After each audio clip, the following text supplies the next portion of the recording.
Welcome to BJP TV news. ముందుగా bulletin లో headlines చూద్దాం.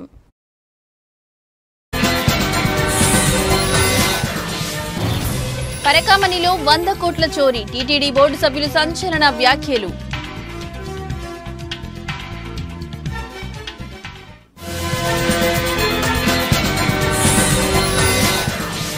మచిలీపట్నంలో ఉద్రిక్త వాతావరణం, పేర్ని నానితో సహా పలువురిపై కేసు నమోదు.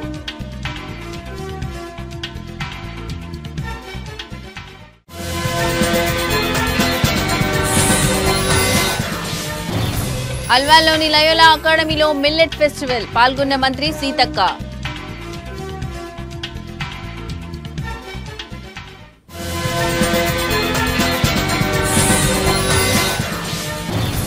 బంగాళాఖాతంలో మరో అల్పపీడనం, ఏపీకి భారీ వర్ష సూచన.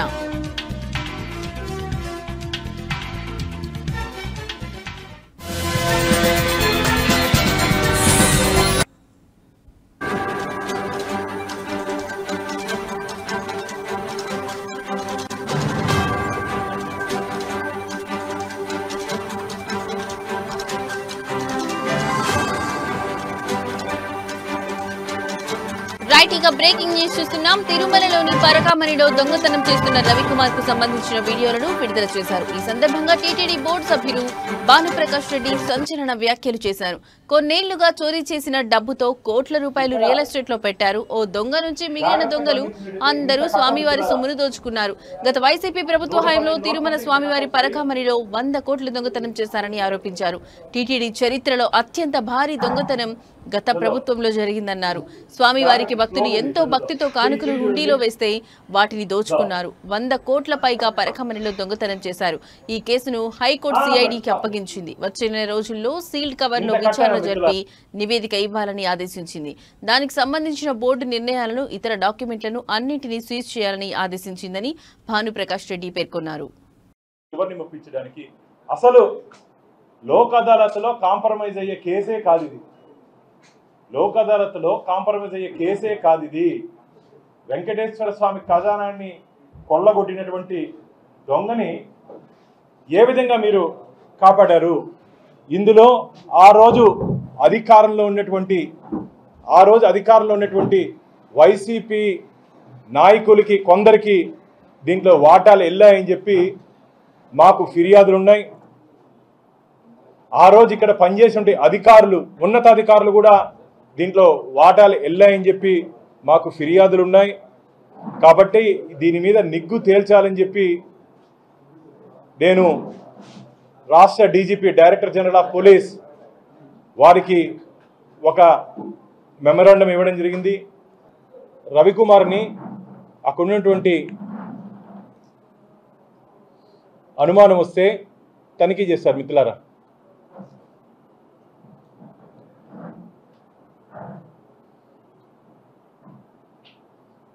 ఇంకో బాధాకరం విషయం ఏం తెలుసా?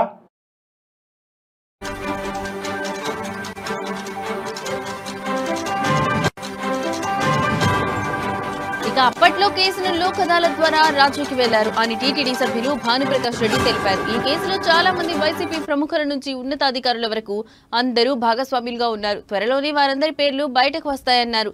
త్వరలో ఓ అధికారి పశ్చాత్తాపం వ్యక్తం చేస్తూ 100 కోట్ల స్కామ్ కు సంబంధించిన అన్ని వివరాలను బయటపెట్టబోతున్నారు.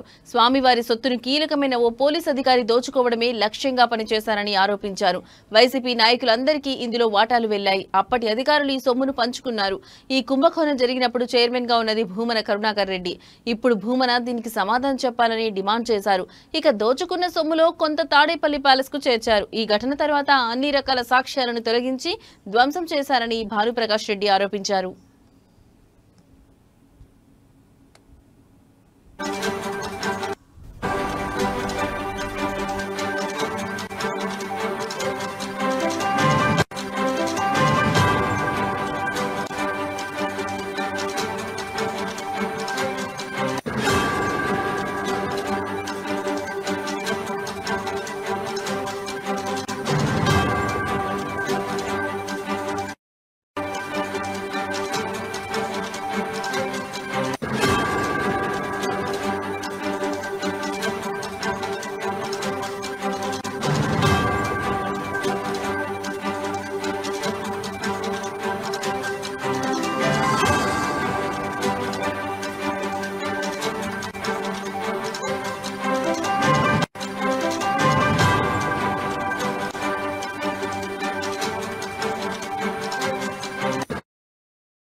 రైట్ ఇక బ్రేకింగ్ న్యూస్ చూస్తున్నాం. కృష్ణా జిల్లా మచిలీపట్నంలో ఉద్రిక్త వాతావరణం నెలకొంది. వైఎస్ఆర్ కాంగ్రెస్ పార్టీ తలపెట్టిన చలో గవర్నమెంట్ మెడికల్ కాలేజ్ ర్యాలీకి పోలీసులు అనుమతి నిరాకరించినా పార్టీ శ్రేణులు ముందుకు సాగడంతో ఈ పరిస్థితి తలెత్తింది. ఈ ఘటనకు సంబంధించి మాజీ మంత్రి పేర్ని నానితో పాటు పలువురు కీలక నేతలు, వందలాది మంది కార్యకర్తలపై పోలీసులు కేసు నమోదు చేశారు. మెడికల్ కాలేజీలో ప్రస్తుతం పరీక్షలు జరుగుతున్నాయని, ర్యాలీ నిర్వహిస్తే విద్యార్థులతో పాటు ప్రజలకు ఇబ్బందులు కలుగుతాయని పోలీసులు ముందుగానే స్పష్టం చేశారు. శాంతి భద్రతలకు విఘాతం కలిగే అవకాశం ఉందని పేర్కొంటూ ర్యాలీకి అనుమతి నిరాకరించారు.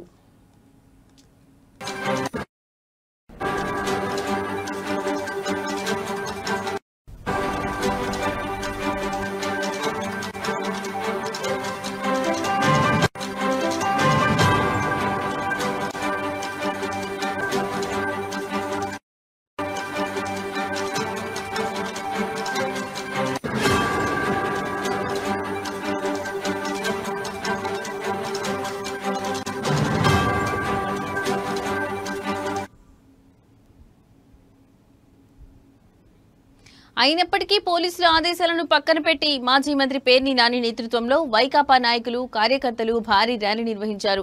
పోలీసుల ఆదేశాలను ఉల్లంఘించి ర్యాలీ నిర్వహించడమే కాకుండా విధుల్లో ఉన్న పోలీస్ సిబ్బందిని అడ్డుకుని వారి పట్ల దురుసుగా ప్రవర్తించారని ఎఫ్ఐఆర్లో పేర్కొన్నట్లు సమాచారం. ఈ కేసులో పేర్ని నాని, పేర్ని కిట్టు, సింహాద్రి, రమేష్ బాబు, కైలే అనిల్ కుమార్, ఉప్పల్ రాము, దేవాబత్తుల చక్రవర్తి, దేవినేని అవినాష్తో పాటు మొత్తం 400 మందిని నిందితులుగా చేర్చారు.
ఇప్పటికే వర్షాలతో అతలాకుతలమవుతున్న తెలుగు రాష్ట్రాలకు భారత వాతావరణ విభాగం మరోసారి హెచ్చరికలు జారీ చేసింది. ప్రస్తుతం ద్రోణి ప్రభావంతో రాష్ట్రంలోని పలు జిల్లాల్లో భారీ వర్షాలు కురుస్తుండగా బంగాళాఖాతంలో మరో అల్పపీడనం ఏర్పడనుందని ఐఎండీ హెచ్చరించింది. దీంతో రాబోయే రోజుల్లో రాష్ట్ర వ్యాప్తంగా విస్తారంగా వర్షాలు కురిసే అవకాశం ఉందని వాతావరణ నిపుణులు అంచనా వేస్తున్నారు. తాజా వివరాల ప్రకారం రాయలసీమ, దక్షిణ కోస్తాలోని పలు ప్రాంతాల్లో వర్షాలు పడనున్నాయి. ముఖ్యంగా కర్నూలు, నంద్యాల, అనంతపురం, శ్రీ సత్యసాయి, వైఎస్ఆర్ కడప, అన్నమయ్య, చిత్తూరు, తిరుపతి జిల్లాల్లో పిడుగులతో కూడిన కుండపోత వర్షాలు కురిసే అవకాశం ఉందని అధికారులు హెచ్చరించారు.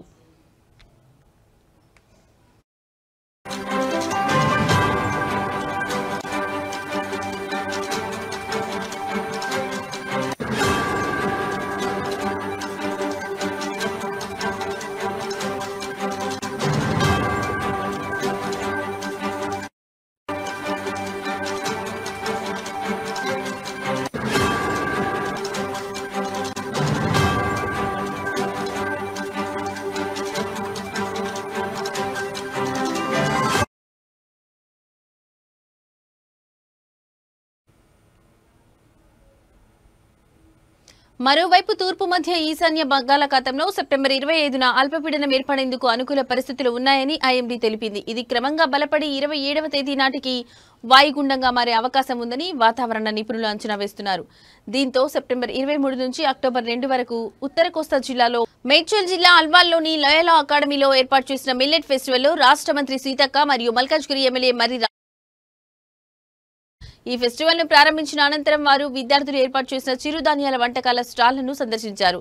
ఈ సందర్భంగా మంత్రి సీతక్క మాట్లాడుతూ విద్యార్థుల్లో చిరుధాన్యాలపై అవగాహన పెంచేందుకు ఇలాంటి ఫెస్టివల్స్ ఎంతగానో ఉపయోగపడతాయని అన్నారు. కరోనా లాంటి క్లిష్ట పరిస్థితుల్లో కూడా గ్రామీణ ప్రాంతాల్లో చిరుధాన్యాలు తినేవారికి పెద్దగా ఇబ్బందులు రాలేదని గుర్తు చేశారు. ప్రకృతి నుంచి వచ్చే ఆహార పదార్థాలపై శ్రద్ధ పెడితే ఆరోగ్యం, ఆయుష్ పెరుగుతాయని ఆమె తెలిపారు. ఇప్పుడు అర్థమవుతుంది ఏంటిది, పసుపు ఆ రోజు ఇస్తే మాకు జ్వరం తగ్గేది. అంటే మనము గ్రామీణ ప్రాంతం వాళ్ళు మనం అంటాం వాళ్ళకి ఏం తెలియదని, కానీ పసుపులో యాంటీబయాటిక్ అనేది అవునా కాదు అంటే తాగడం మూలంగా మాకు జ్వరాలు పోయి.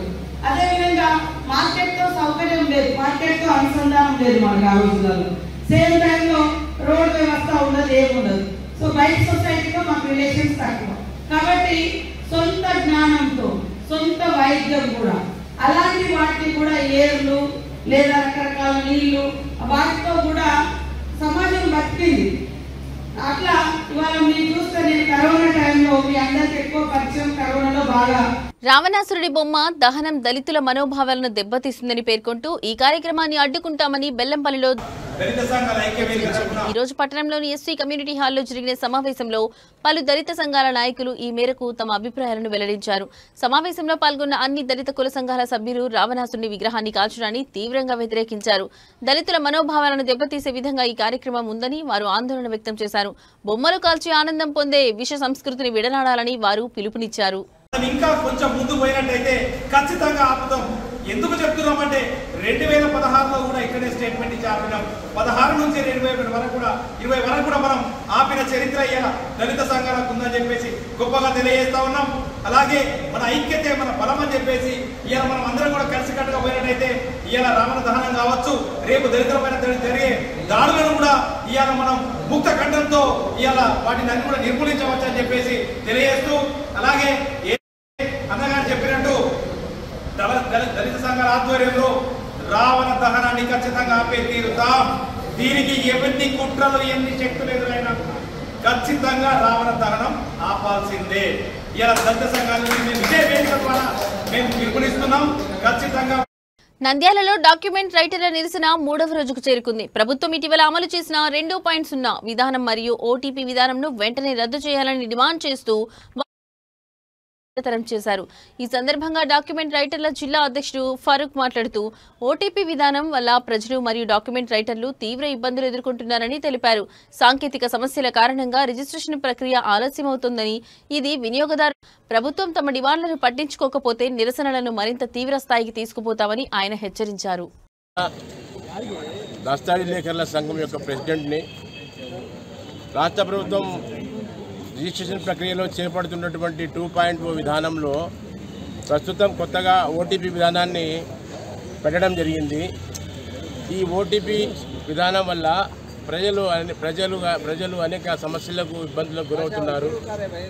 ఒకవైపుగా కేంద్ర రాష్ట్ర ప్రభుత్వాలు మీ ఓటీపీని షేర్ చేసుకోవద్దు ఎవరితో అంటూనే మళ్ళీ రిజిస్ట్రేషన్ విధానానికి ఓటీపీ కావాలి అనడము ఇది చాలా హేయంగా ఉంది. ఈ పరిస్థితిని మార్చాలి.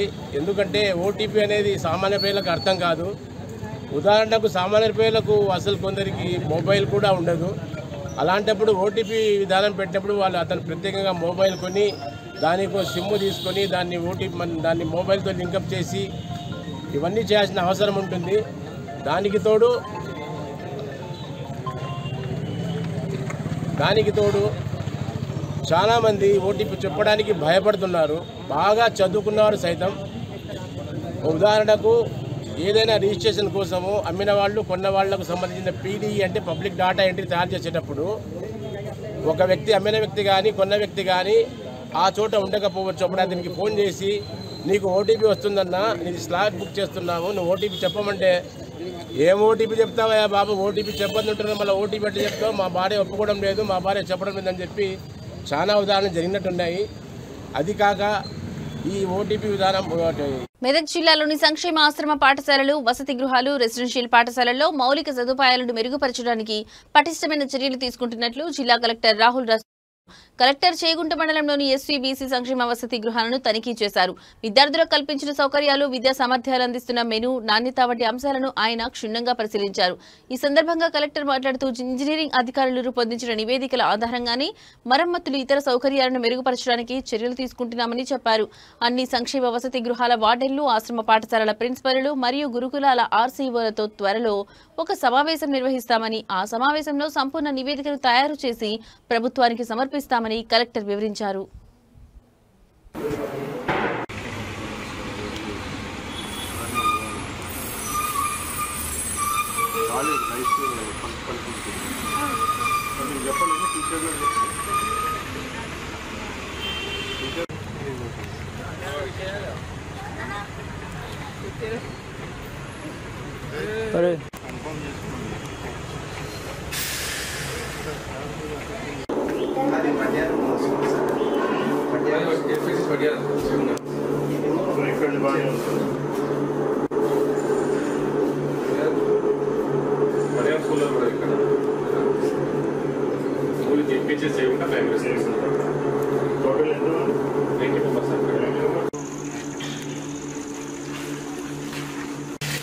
ఉమ్మడి నిజామాబాద్ జిల్లా ప్రైవేట్ స్కూల్స్ టీచర్స్ అసోసియేషన్ ఆధ్వర్యంలో బృందావన్ గార్డెన్స్ లో నిర్వహించిన గురు పూజోత్సవం మరియు బెస్ట్ టీచర్ అవార్డ్స్ 2020 కార్యక్రమానికి టీపీసీసీ అధ్యక్షులు ఎమ్మెల్సీ మహేష్ కుమార్ గౌడ్ ముఖ్య అతిథిగా హాజరయ్యారు. విశిష్ట అతిథులుగా Nizamabad rural MLA Bhupat Reddy, urban MLA Dhanpal Suryanarayana, తాహర్ ఆర్మూర్ నియోజకవర్గ కాంగ్రెస్ పార్టీ ఇన్ఛార్జ్ ప్రొద్దుటూరు వినయ్ కుమార్ రెడ్డితో పాటు పలువురు కాంగ్రెస్ సీనియర్ నాయకులు పాల్గొన్నారు. అంతకుముందు జ్యోతి ప్రజ్వాలన చేసి కార్యక్రమాన్ని ప్రారంభించిన మహేష్ కుమార్ గౌడ్ మాట్లాడుతూ గురువుల పట్ల కృతజ్ఞత, గౌరవం తెలిపే మహోత్సవం గురు పూజోత్సవం అని అన్నారు. భారతీయ సంస్కృతిలో గురువుకు అత్యున్నత స్థానం ఉందని, తల్లిదండ్రులు జన్మనిస్తే గురువు జ్ఞానాన్ని ఇస్తాడని పేర్కొన్నారు.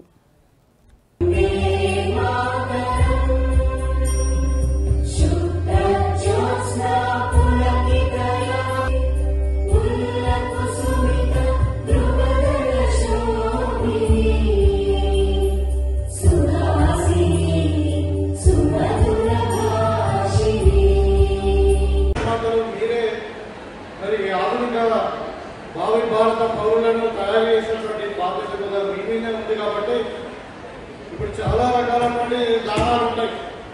కొందరు గోదానం చేస్తారు, కొందరు భూదానం చేస్తారు. మానవత్వానికి నిదర్శనంగా నిలుస్తూ ఉన్నారు.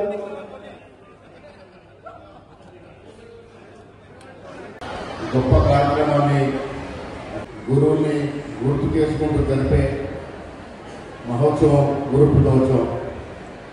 రాధాకృష్ణ గారు భారతదేశ రాష్ట్రపతి కాకుండా ఇవి ఇప్పటివరకు నా బులెటిన్ అప్డేట్స్. నమస్తే.